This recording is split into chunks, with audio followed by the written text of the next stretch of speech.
Everyone, आज म हजुरहरूलाई देखाउन गइरहेको छु कुरिला। हेर्नु साथीहरू, आज हामीले इको बनाना रिसोर्टमा कुरिला रोपेका छौँ। साथीहरू हेर्न सक्नुहुन्छ कस्तो हुँदैछ। पौधा चाहिँ एकदम राम्रो हुँदो रहेछ कि साथीहरू। त्यो हामी जुन मसिनो हुन्छ टाइपको हुँदो रहेछ अनि रोप्न चाहिँ सजिलो हुँदो रहेछ। अब यत्रो ड्याङमा रोपेको छौँ। मलाई फेरि काँडाले अल्झायो साथीहरू।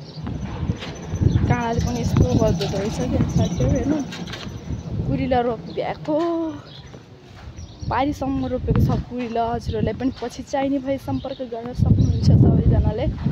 हेर्नु साथीहरू कस्तो लागिरहेको छ। हजुरहरू पनि भनिदिनुहोस्, सुझाव सल्लाह पनि दिनु होला।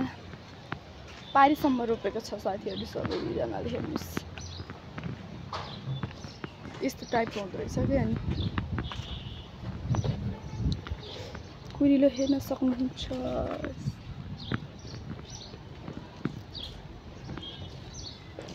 तर कुरिलो रोप्दा यति धाम आउँदो रहेछ साथीहरू, यति धाम आउँदो रहेछ कि पहिला खन्यो अनि मल हाल्यो, फेरि खन्यो, फेरि मल हाल्यो अनि ड्याङ बनाएर लास्टमा लगाएको साथीहरू। यस्तै हेर्न सक्नुहुन्छ। अब तपाईँहरू कसरी रोपेको भन्न सक्नुहुन्छ।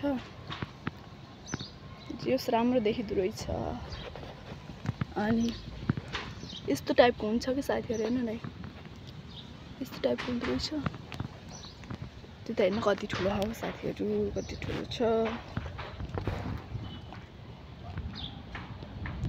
यसको के गर्छ भन्नु त, पछि टिपेर खाँदो रहेछ।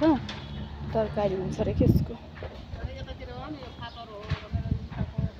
सो यो इको बनाना रिसोर्टमा लगाएको हो साथीहरू। हेर्न सक्नुहुन्छ। मौसम पनि आज पानी पर्ला जस्तो छ कि साथीहरू। यो हेर्न सक्नुहुन्छ साग हो। यो के को साग भन्छ, फापरको साग हो यो साथीहरू। यो पनि साग हो, चाइनिज साग हो। के नाम भन्छ यसको त्यो नाम चाहिँ मलाई थाहा छैन, तर नाम चाइनिज साग भन्छ यसलाई। नाम चाहिँ थाहा भएन। त्यो ड्राइगन हो, ड्राइगनको बिरुवाहरू हो साथीहरू। हेर्न सक्नुहुन्छ। उता पारिपट्टि किरा लगाएको छ कि पुरै किराहरू लगाएको छ। यतै हेर्नु न साथीहरू, खुर्सानी रोपेको खुर्सानीको हालत यस्तो छ। खुर्सानी भन्दा पहिल्यै झार उम्रिन थाल्छ क्या। उता पनि पुरैमा साग लगाएको छ। तपाईँहरूलाई म अरू के देखाऊँ हेर्नुहोस् साथीहरू। यो त चिन्नु भएकै होला हजुरहरूले के हो भनेर।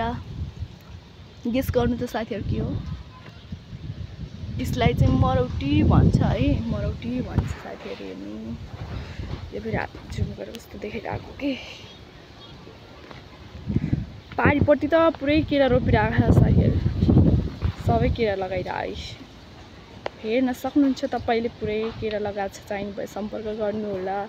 इको बनाना रिसोर्ट कहाँ छ भनेर सोध्न सक्नुहुन्छ। झलङ्गी बुटवल 14 झलङ्गी पुलमा रहेको छ। यो चाहिँ पुदिना हो साथीहरू। हेर्नुहोस् पुदिना पनि छ। अनि त्यो चाहिँ लेमन ग्रास हो साथीहरू। चिया मिठो हुन्छ एकदम। लेमन ग्रास राखेर बनायो भने सबैजनाको फेभरेट भइसक्यो लेमन ग्रास त अहिले। कस्तो लागिरहेछ हजुरहरूलाई यो सबै देखाएको। हजुरहरूले मन पर्यो कि नै। त्यहाँ सब्जीहरू पनि लगाएको छ, सेमीहरू, फर्सी। के कस्तो लाग्यो साथीहरू हाम्रो इको बनाना रिसोर्ट।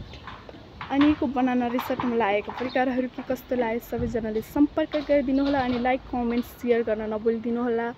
अहिलेलाई भने यति नै भिडियो। बाई बाई साथीहरू, टेक केयर, लस्ट अफ लभ। सबैले माया गरिदिनु ल।